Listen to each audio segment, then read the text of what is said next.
All right, welcome back. How about this, right? This is directly from the ACLU website under a banner that says, Stop the SAVE Act, right? And it says this, the SAVE Act would block millions of eligible voters from participating in our democracy. Oh, really?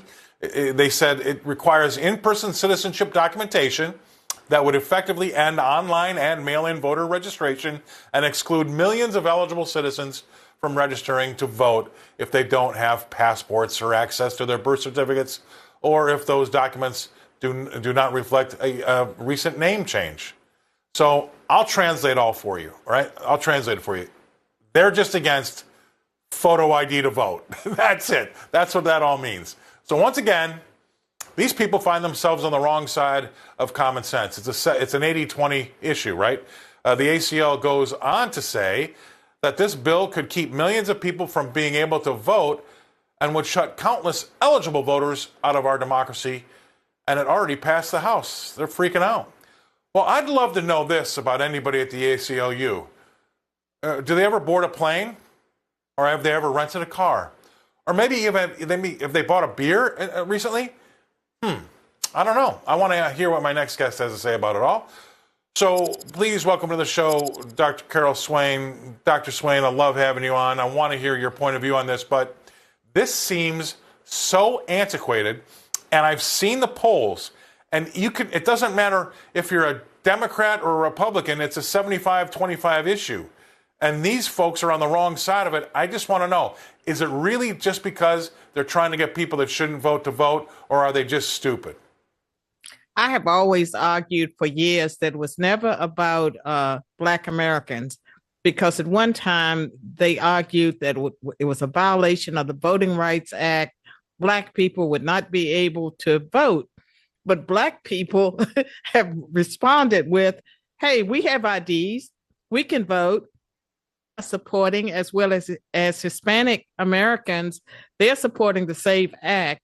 And so now it has to be a big distortion, because at the end of the day, it has always been about voting non-citizens and possibly people that have been disenfranchised because of felonies. It was never about Black people. Black people have voter IDs.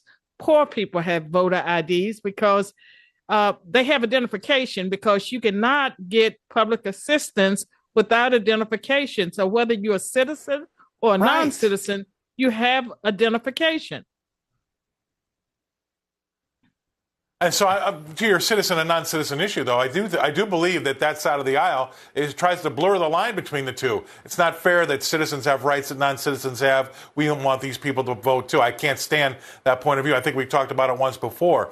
But that's also, I think, where this is really going, is that we've seen this big influx of illegal immigrants as well as some legal immigrants. And I think that's where the SAVE Act is getting hung up, on that side of the aisle. Am I right?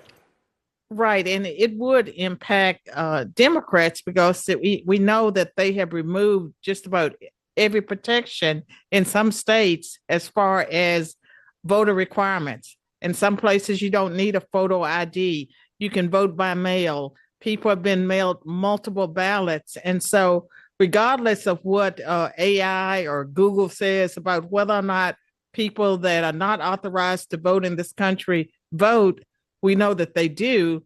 And flooding the country with millions of people who were here unauthorized, undocumented, I think it was always about voting them.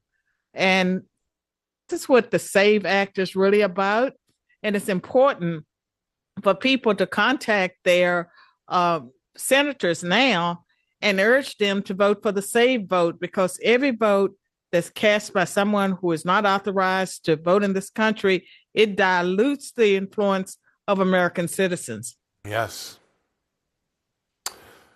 Thank you very much for coming on and saying that. The idea that somebody can vote and they don't have to put any money in the system, they have no skin in the game, really irks me. I appreciate all you had to say there, Dr. Swain.